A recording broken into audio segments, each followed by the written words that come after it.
કશ્યપ બધાને શાસ્ત્રે સાપો ઓટાડીને ફુલાર કરીને સ્વાગત કરે છે।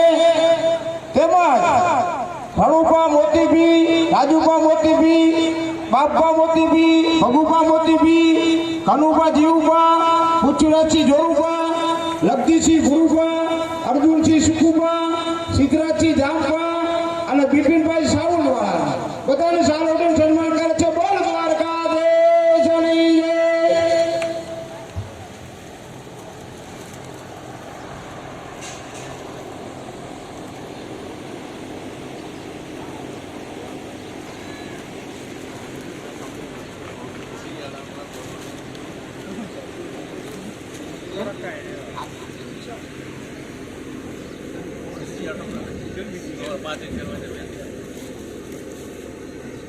જાડેજા યોગીરાજસિંહ, સુખદેવસિંહ,